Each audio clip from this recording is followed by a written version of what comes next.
Great Wells, how's it? Hope you are doing good. Today we're going to be discussing a lesson on the economic geography, which is agriculture and mining. If you can see closely, these are the part and parcel of the primary activities that we have here in South Africa or everywhere. Okay, agriculture and mining. So we're going to be discussing more about the importance of mining and agriculture in South Africa, examining the factors favoring and hindering the mining and agricultural industries in South Africa, discussing the concept of food security, although we've discussed before. Okay, revise some important terms in the primary sector of South Africa's economy. Yes, okay, so this is a summary just made for you guys. Okay, so first of all, you know what agriculture is. Okay, you know agricultural activities and so on. This is growing the livestock, this is dealing with farming, growing crops, and. Okay, yes. So the importance of agriculture to South Africa's economy is the raw materials for industries. So agriculture produces crops or agriculture produces livestock and so on. So that at least the industries are not empty, the industries are functional and so on. Okay? Yes. So the second one is employment. There are people that are going to work under agricultural activities such as farming, growing crops, in mines, in farms, in. Okay? Yes. So it creates the employment. So it also contributes in the economy of the country. Okay, contribution to the economy, as I've said. Okay, so dual agricultural economy. So we have small scale commercial farming and small scale subsistence farming. Okay, so let's discuss what commercial farming and what subsistence farming is.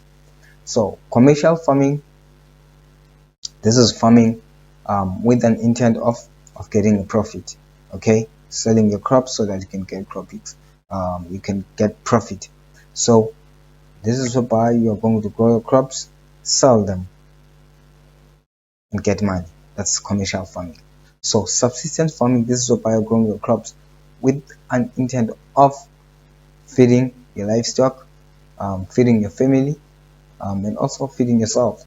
Yes, that is subsistence farming, which is mostly I can say it's mostly popular in rural areas and so on. So commercial farming in farms and so on. So this is what farmers um, this is the type of farming that farmers mostly do. Okay, yes. So a large scale of commercial farming, large scale of commercial farming. Okay, so if ever there is a large scale of commercial farming in a country that contributes very much in the economy of the country, as I have explained what commercial farming is. Okay, yes. We have main agricultural products. Okay, we have field crops, as you can see, which is yellow. We have horticulture, which is green. We have animals. So field crops are these crops that we grow intentionally for food and so on, that is being produced by farmers. Horticulture also, these are the crops. It can be crops or trees that produces fruits and so on. And animal products include your chicken, your beef, your mutton, and also your porks. All of these animals that are being produced. So here in this graph, we see the value of each and every product, the value in billions of rands. As you can see in our y-axis, the value in billions of rands. So we have the very first one here. We have poultry and poultry products. So poultry, this includes your chicken. This basically means that, as you can see, that in billions, poultry and poultry products are very, very high, like close to 30 billion of rands. This basically means that there is high amount of production, and there is high, many people need poultry and poultry products, meaning that there's more consumption of this product. So poultry it includes your chicken, your meat, and so on. And poultry products include your eggs and so on. Okay. Yeah. We have cattle and cattle products. Cattle is your cow and so on for meat, and cattle products, the milk, the skin of the cattle. You can use it for clothing and so on. Maize, maize. This includes mealies and so on. Yes, because maize made up of mealies includes mealies as a field crop. You plow, like you grow as a crops, mealies. Milk, milk. This we get it from animals and so on. And as you can see, we have vegetables, we have fruits, which are horticulture, and so on. Cane sugar, potatoes, sheep, grapes, wheat, rye, pork products, and pork is meat. Subtropical fruits, sunflower seed, soya beans, wool, groundnuts, tobacco, sorghum. Okay, so yes, so this is the value of each and every product that is being produced by farmers. Okay, yes, under agricultural activities. Okay, so let's go down.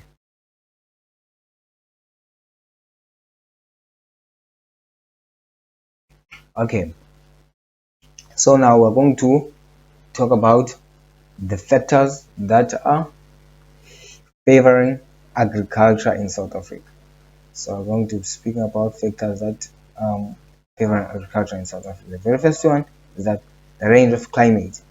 So it is advantageous to practice agriculture or have agricultural practices here in South Africa because of range of climate. They are warmer and wetter northeast and mild southwest in winter, which allow a wide variety of crops. Okay, yes, the very important concept is warmer and wetter northeast and mild southwest in winter rain. Yes, you know that. Okay, let's start with warmer and wetter weather. Okay, this includes your KZN, part of the northern KZN, Pumalanga, Limpopo, northern Eastern Cape. Yes, so these are the places that are arable. These are the places that are fertile. These are arable. These are the places that allows you at least to grow a variety of crops. So because of their climatic conditions, it's warmer. Um, crops needs some warm. Crops needs some sunlight in order for them to go the process of photosynthesis to grow effectively, and weather, like they need water and so on. Okay, maybe it's always raining. Yes, it is always raining. That's the greener. It's more greener. Even if you can look at a map, it's greener on the east side of South Africa, not east side as well as east side. Okay, yes. Southwest with winter rain. Yes, you know that in the southwest of South Africa, Cape Town and so on, we receive in western side of the Western Cape, um, we receive winter rainfall. This means that in winter, this is whereby they receive rainfall. This is whereby they produce more crops, they grow more crops, and so on. Okay, we have a long growing season with many frost-free days. So our seasons doesn't likely to have frost.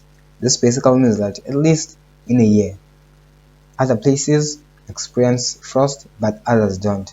But those places who experience frost, they only experience frost only in winter. Those lying areas and so on. Okay, and you know that there are at least some few vegetation that are being able to be grown um, under frost conditions. Okay, large expanses of flatland. So there's large amount of flatland. There's large amount that allows farmers to practice farming on, grow crops and so on. Large river networks for irrigation, even in drier areas. Here in South Africa, there are large rivers. There are many rivers that allows farmers to irrigate, take water from these rivers that are passing through to irrigate their own crops. Even if you're driving through different areas or different places around South Africa, you'd find out each and every river, your Orange River, your Kai River, your Kamchus River, your each and every river that you know, you'll see that, oh, next to this river there's a farmer, there's a farm, there's a farm. Even if you can see that each and every farmer, they settle along a river so that they can get the water from the river for irrigation process for growing their crops. Okay, so climate research and prediction to assist farmers. Yes, in South Africa, this is an educational content. So this is whereby people who are responsible or who are trained and who are well educated about climate. So they are going to make a research about climate because climate affects very much farmers. Okay, yes. So these people who are going to make the research about climate um, predict climate. Maybe next year we're going to receive more rainfall, or next year we're going to experience some droughts. So make farmers aware so that okay, farmers, if ever we're going to experience droughts, so that they know what to plow, they know what to plant, they know what to grow as a crop, because some crops will die, some crops can survive, but few crops that can survive during droughts and so on. So that's what this sentence means, or this point means. Okay, we have plant research. Hybrids can withstand drought and produce higher yield. I think I've at least um, explained that one. So plant research as well. Hybrids can withstand drought and produce higher yield. Okay, so okay,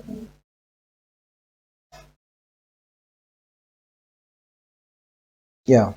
So let's talk about factors hindering agriculture in South Africa. Okay, the very first one, only 7% of land is arable. So there's only a small amount of land, or a small land here in South Africa, that is arable, that is allows us to able to grow our crops on.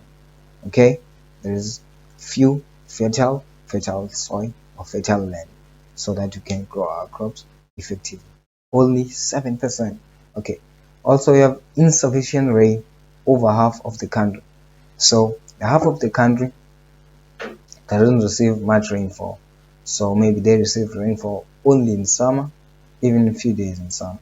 So this means that at least other 50% that's likely to receive rainfall throughout the year and so on. So other half is large amount. So this basically means that the half of South Africa is not effective when it comes to agriculture and so on. Yes. So the other one is unreliable rainfall and drought. So might likely experience rainfall sometimes and so on. So it's unreliable. So yeah, that's how it goes. And droughts. So if there are droughts, you can't grow crops. Number one, because there's no rain, there is only sunlight. Rivers are getting drier and drier. The second one is that during droughts, the livestock will die because there are no plants or grass or vegetation to feed on. Okay, yes. Poor soil quality with little humus in many regions. So there is poor soil quality for farmers to to exercise farming to grow crops with legally humus in many regions. So many regions around South Africa have have they can't grow their crops, okay, in their land because of the soil type they have. Okay, poor farming practices. Poor farming practices. Many farmers, mostly in South Africa, farming is mostly popular and being practiced in rural areas, and people in rural areas are not well educated. Like most of the people there are illiterate and so on. Are all old school people. Are old school, yes. So these people don't know when to apply fertilizers, don't know which fertilizers to even apply. So that's what poor farming practices means. Soil erosion. Soil erosion can be caused by natural disasters such as floods, by overgrazing as well, overgrazing of animals in one place. So let's go down to food security.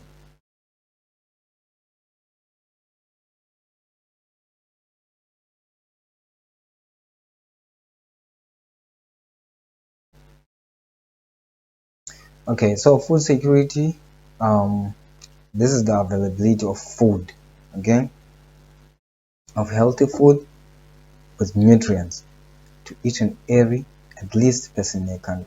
That's food security. So if ever a certain place in a country is experiencing food security, this basically means that they have access to healthy food, healthy life, nutritious food. Okay, they can afford it. They have the availability of this kind of food.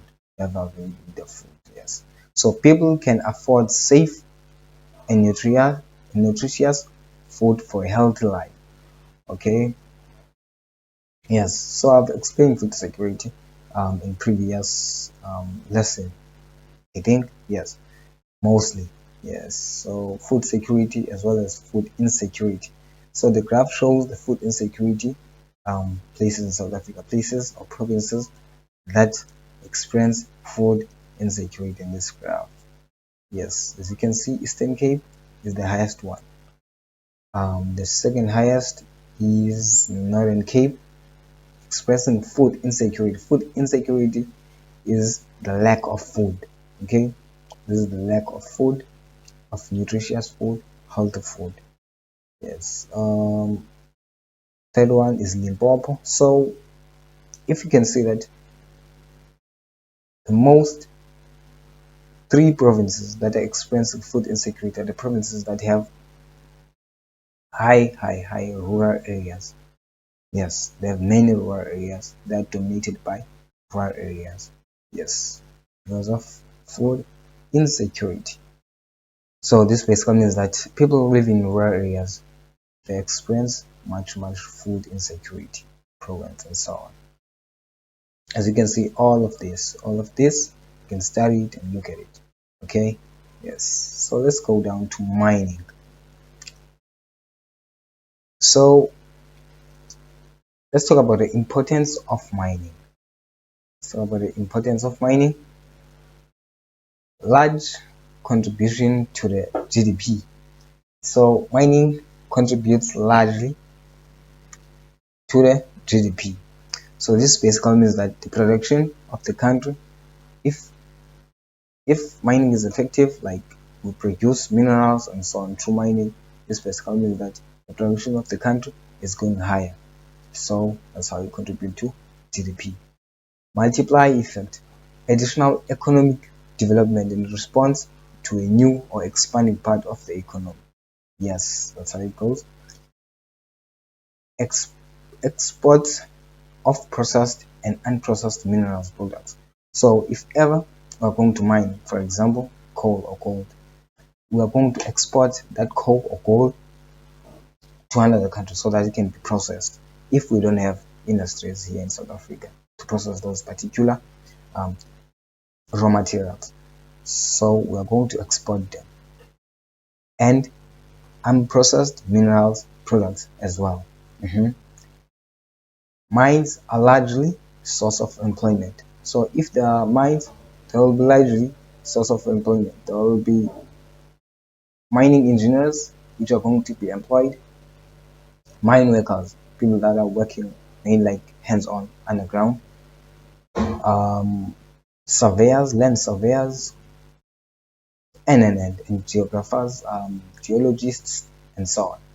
So that's how employment is created, and other people are driving and so on, trucks and so on. Mining attracts foreign investment. If there is high amount of mining, mind you guys, mining is a source of economy. Okay, yes. If there is more mining and the mining of the country is effective, this basically means that there will be high economic rate, like economic status will go up. Okay, so more foreign people or more foreign businessmen will tend to invest in our own country because of high economic rate. Okay, yes, that's one of the advantages. Improvement and construction of infrastructure. Further as mining, these raw material must be transported to ports, to airports, and to other areas. Okay, and industries as well. So there must be improved and construction of the infrastructure such as roads, networks, railways, and so on. Development of link industries supplies materials or equipment to another industry or dependent on another industry for materials and equipment. This is growth of local industry. Okay, so if ever that particular big industry that industry that is maybe I can say processing or industrializing these raw materials from mines, that industry is going to take other equipment from other industries. Okay, yes, or supply materials or equipment to another industry. So that's how they work together around the country instead of taking other equipment or giving other equipment to other countries. Okay, yes, that's how the local industries also get plugged or get grow. Okay, yeah, that's how it goes.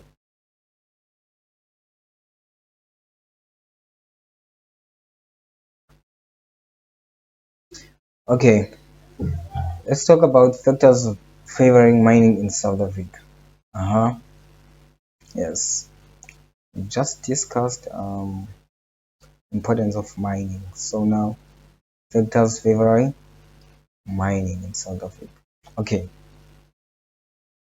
the very first one, enormous reserves of minerals.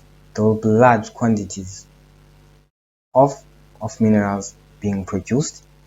That is so positive to the economy of the country. Rich geological history provides a wide variety of minerals. Yes, so there's a wide variety of minerals here in South Africa. Mineral seams are thick and continuous, so there's large quantities of minerals in South Africa which are thick and continuous.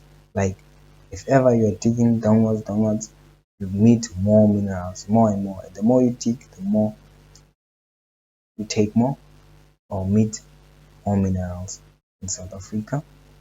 Most minerals are close to the surface, so there is no need for more material, for advanced material and so on, or going down, because the more you go down, is the more it becomes dangerous.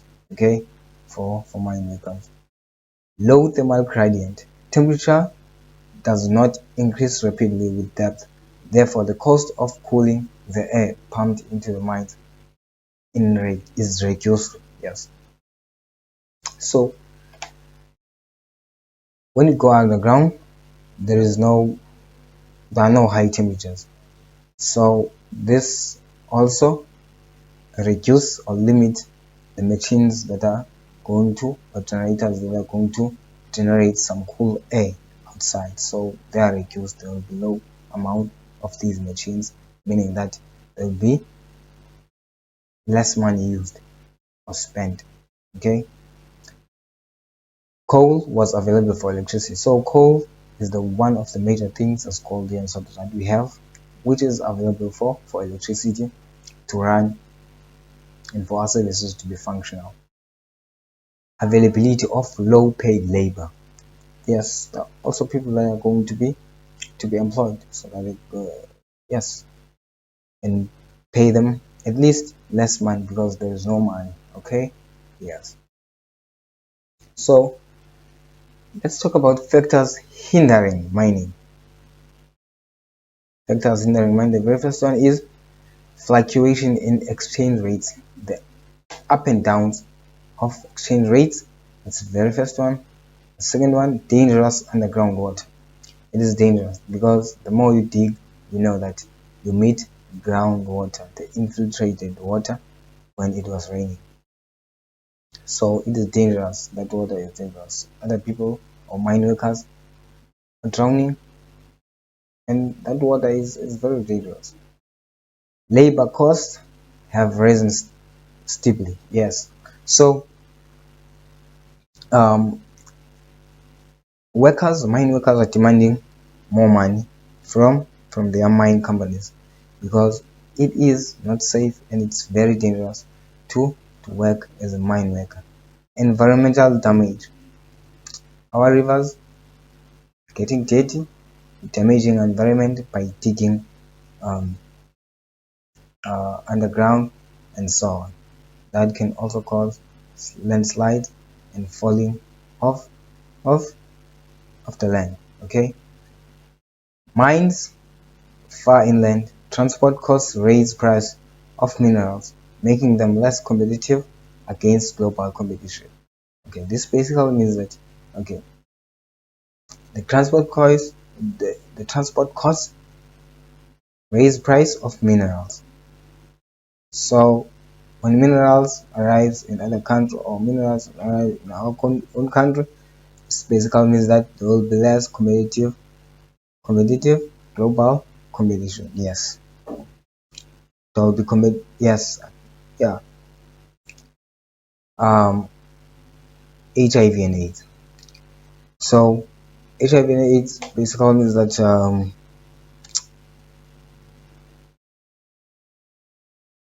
it hinders the productivity of mining in South Africa because of the mine workers or the mortality of mine workers and mine workers. Yes, which are the absenteeism